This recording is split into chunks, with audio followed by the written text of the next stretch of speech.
Manusianya ini. Nah, nih manusianya. Kalau mau cari, saya siap cari manusianya. Orang udah demo panas, ongkos sendiri, tiba-tiba tanda tangan itu. Saja. Aduh. Mulai muncul.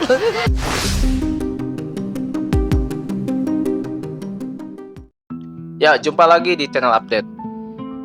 Pilgub DKI semakin seru saja untuk kita bahas, dan ada dua nama yang semakin mengerucut yang akan menjadi pertarungan besar di 2024 ini.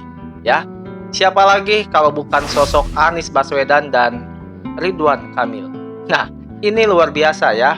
Kalau kemarin Anies ini masih malu-malu kucing ya, ketika wartawan nanya apakah Pak Anies ini benar-benar akan nyalon lagi, apakah Pak Anies ini sudah siap untuk menjadi calon gubernur, dengan jawaban yang menurut saya sih biasalah. Anies ini selalu muter-muter dengan alasan dia mau rehat dulu.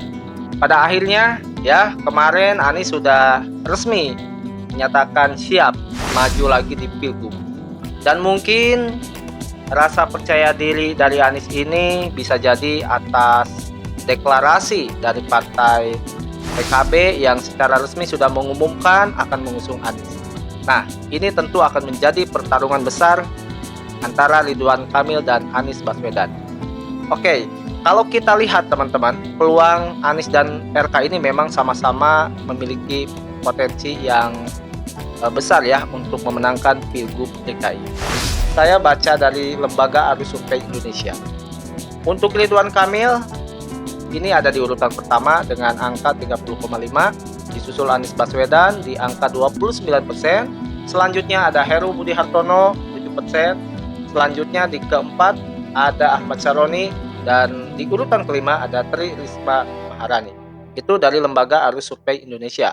Sekarang kalau dari LSJ ya, Lembaga Survei Jakarta, kita lihat sama ya, ternyata Ridwan Kamil masih menempati urutan pertama, hanya angkanya saja yang berbeda di 23,4.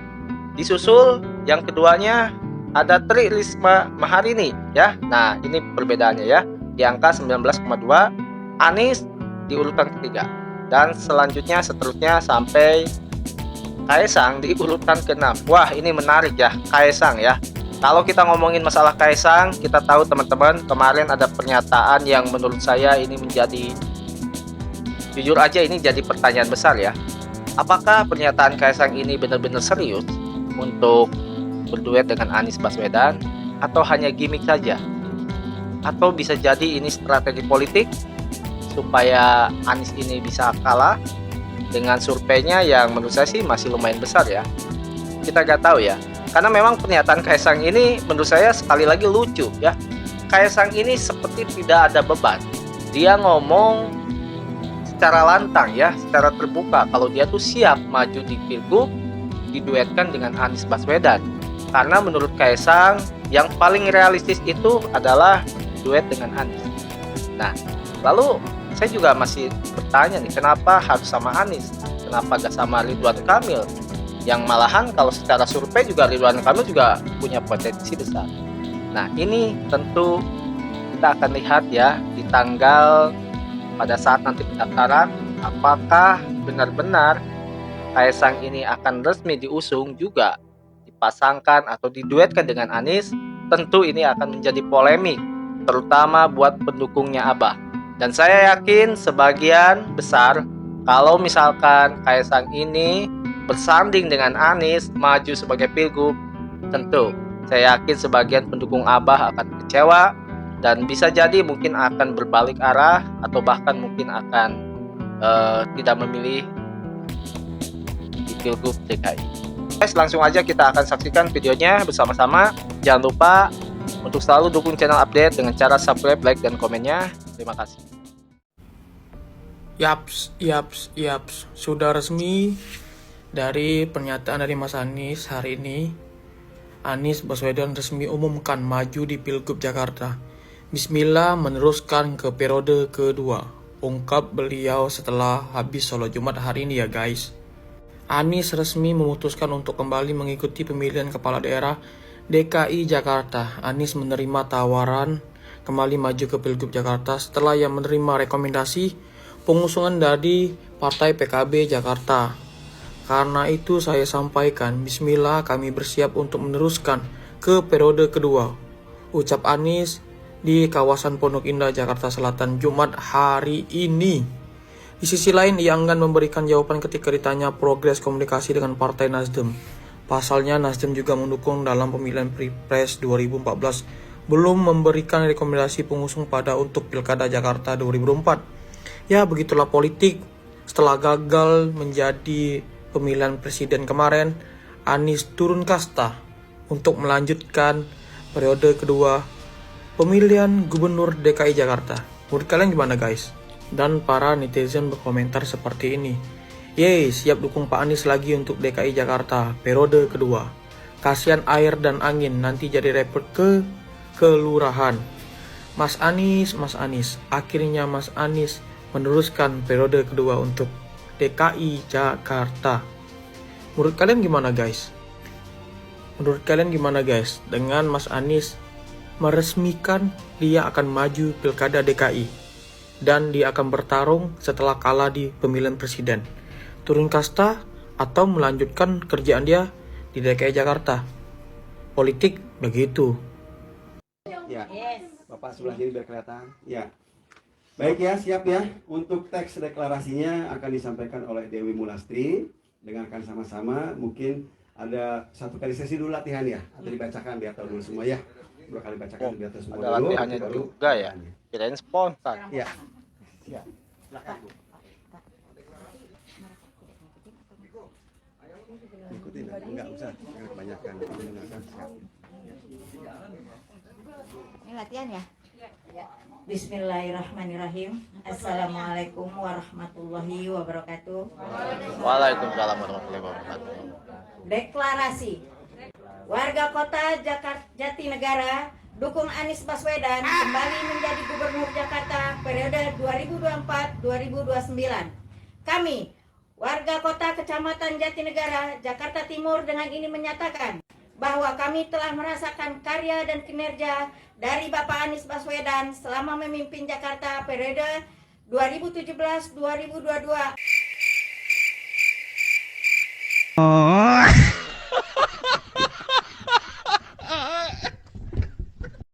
Demo panas, ongkos sendiri demi si A, gak peduli. Si A itu siapa ya?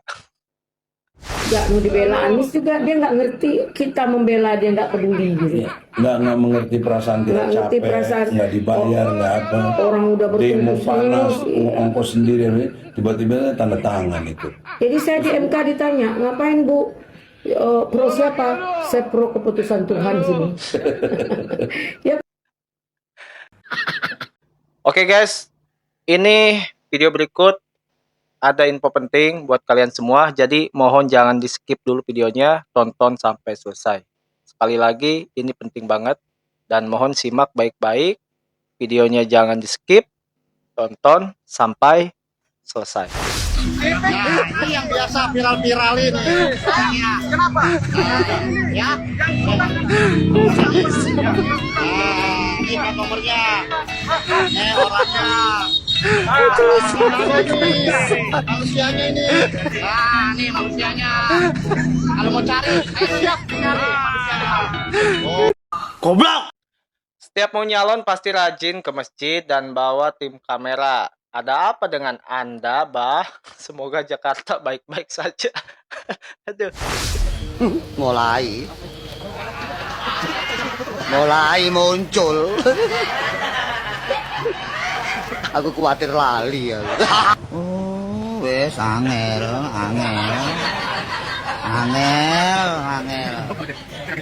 Angel temen tuturamu. Angel temen. Nah guys, saya coba ini dulu ya, belok dulu dari tema. Dan ini sebenarnya penting ya. Jadi perkembangan kasus SYL ya, korupsi SYL itu sampai bawa nama presiden. Alasannya apa? Alasannya jadi si SYL ini memberikan pernyataan bahwa apa yang dia lakukan selama ini adalah perintah extraordinary ya oleh kabinet dan presiden. Nah, dikutip dari iNews ya, ada perintah extraordinary oleh kabinet dan presiden atas nama negara untuk mengambil sebuah langkah yang extraordinary atau diskresi berdasarkan undang-undang, kata SYL di Pengadilan Tindak Pidana Korupsi. Nah, ini menarik. Lalu ini kita langsung rangkum aja ya. Lalu dia ngomong lagi ya kayak gini. Izin yang mulia, ini perintah presiden, ini perintah kabinet, ini perintah negara, dan kalau itu terjadi dan ini benar, apakah menteri sendiri yang bertanggung jawab atau negara yang bertanggung jawab? Ujar SYL. Lucu ya teman-teman, kita tahu sendiri lah ya runtutan kasus ini selama di proses ini, dan kita baca fakta-fakta yang ada di persidangan, termasuk si SYL ini menggunakan uangnya itu untuk keluarganya juga. Jadi lucu aja ya, sampai bawa-bawa nama negara, apalagi presiden. Seakan-akan mungkin dia gak tahu lah ya, mungkin dia pengen cari kesalahan ya, pengen cari apa istilahnya, pengen nyalahin presiden juga. Dan simple banget ya, apa yang dia lakukan adalah atas perintah presiden, perintah kabinet. Lalu apakah presiden benar-benar memerintahkan untuk memberikan keluarganya, anaknya dengan uang negara tersebut ya, menafkahi sampai membayar seorang biduan? Menurut saya sih gak mungkin. Selamat pagi teman-teman. Kemarin di dalam fakta persidangan, Bapak Syahril Yassin Limpo, bekas Menteri Pertanian, bertanya kepada ahli terkait instruksi presiden dalam kasusnya. Yang bersangkutan mengatakan dalam kejadian yang menimpa dirinya ini ada instruksi presiden untuk melakukan kegiatan yang out of the box. Apakah teman-teman percaya bahwa apa yang dilakukan oleh Bapak Syahril Yassin Limpo itu merupakan instruksi presiden? Kalau saya sih tidak percaya ya. Karena kenapa? Tentunya pasti Pak Presiden itu tidak pernah menyuruh menterinya untuk membayar biduan dangdut, ataupun menyuruh anaknya membeli sound system, ataupun membeli makanan untuk aspri-asprinya, ataupun menggunakan anggaran negara untuk kepentingan pribadi. Kalau saya lebih percaya yang memberikan instruksi kepada Bapak Syahril Yassin Limpo itu adalah hawa nafsu. Ya. Ya kalau memang Anies udah dianggap bukan menjadi bagian dari mereka, minhum, akhirnya minhum ya. Iya, minhum. Ya apa boleh buat? Karena bagi PDIP itu kalau ada anasir-anasir Jokowi pasti dilawan, Pak. Jadi semangat. Itu udah harga mati itu ya. Kan di mana-mana PDIP yang ngomong sendiri loh. Mau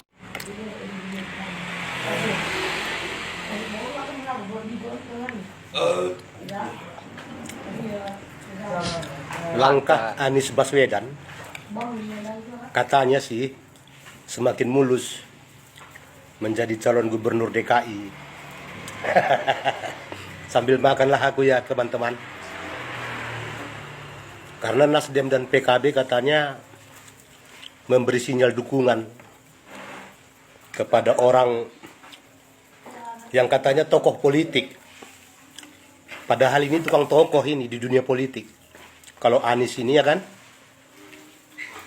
Tapi pas juga itu, kalau Nasdem dan PKB mendukung Anies Baswedan untuk kembali menjadi calon gubernur di DKI. Ya. Supaya DKI Jakarta semakin banyak lubang. Karena air kan nggak boleh dialirkan ke laut. Bikin lubang di setiap rumah, di setiap jalan kan begitu.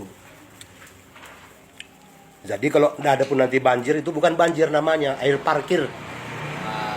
Air parkir kan? Ya. Nah, jadi kalau ada pun nanti korupsi, itu bukan korupsi namanya, kelebihan bayar. Itulah otaknya manusia satu ini, kalau si Anies ini.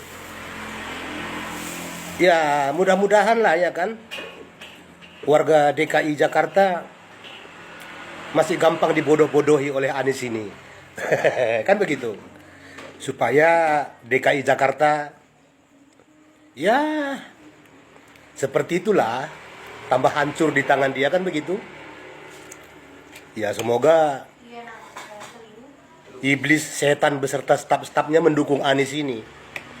Ditambah lagi kan banyak itu Habib-Habib wakil surga itu di belakangnya. Sama ulama-ulamanya itu ya kan. Itu mendukung itu.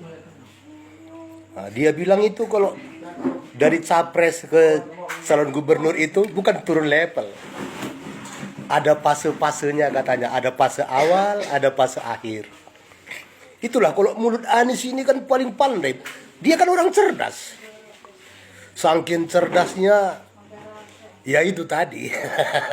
Gampang dia mengibuli warga DKI Jakarta kan begitu. Kita tunggu saja. Ya kan? Kalau memang betul Anies kembali dicalonkan menjadi calon gubernur DKI Jakarta, saya berani jamin teman-teman. Ya, saya berani jamin. Semua ulama-ulamanya yang sorbannya tinggi-tinggi kurang tinggi itu bakal kembali membuat statement. Ya, dan Habib-Habibnya itu bakal kembali buat ulah. Akan menjual agama, menjual ayat-ayat Al-Quran dalam kampanyenya. Itu pasti. Karena itu tabiat mereka semua. Nggak bisa dihilangkan. Itu karakter orang-orang Yaman itu.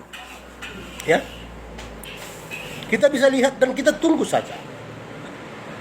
Apa yang bakal dilakukan Anies dalam kampanye.